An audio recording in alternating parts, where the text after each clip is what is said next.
ឈុតតូចតម្លៃត្រឹមតែ 60000 រៀលនេះជាប្រភេទឈុតតូចទម្ងន់2គីឡូឬក៏ពុកម៉ែបងប្អូនចង់បានឈុតធំបើយកឈុតធំបាទមួយប្រអប់នេះទម្ងន់5គីឡូថែមជូនឲ្យ2គីឡូទៀតបងប្អូនទទួលបានរហូតដល់7គីឡូនេះជាប្រភេទឈុតធំឬក៏ពុកម៉ែបងប្អូនចង់បានឈុតកណ្ដាលនេះក៏បានដែរបាទបើយកឈុតកណ្ដាលនេះបានន័យថាយក2ប្រអប់ធំទម្ងន់5គីឡូថែមជូនឲ្យមួយប្រអប់តែម្ដងអញ្ចឹងបងប្អូននឹងទទួលបានរហូតដល់3ប្រអប់ធំស្មើនឹង15គីឡូឈុតកណ្ដាលនេះបងប្អូនឬក៏ពុកម៉ែបងប្អូនមានដំណាំច្រើនហត្តាបងប្អូនអាចយកប្រភេទឈុតយក្សនេះបងប្អូនណាបាទទិញ6ប្រអប់ថែមជូនឲ្យ3ប្រអប់នេះបងប្អូនប្រូម៉ូសិនយក្សតែម្ដង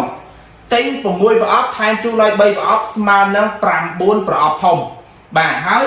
ប្រើប្រាស់បានគ្រប់ប្រភេទដំណាំបាទដូចជាដំណាំស្រូវបាទដំណាំចន្ទទីដំឡូងមីពោតសណ្តែកម្រេចលម៉ើដូងកៅស៊ូប្រើប្រាស់បានគ្រប់ប្រភេទដំណាំទាំងអស់ប្រសិទ្ធភាពប្រើម្ដងបានរហូតដល់6ខែទើបសាកទៅវិញជួយកាត់បន្ថយការចំណាយទៅលើជីគ្រាប់បានរហូតដល់50ទៅ 60% ហើយបើប្រើលើចន្ទីវិញប្រសិទ្ធភាពបាន6ខែទៅ8ខែជួយឲ្យចន្ទីមានកម្លាំងលូតលាស់បានល្អមិនឲ្យគាំងបាទអញ្ចឹងសម្រាប់បងប្អូនដែលមានតម្រូវការប្រើលើដំណាំស្រូវឬក៏ដំណាំចន្ទទី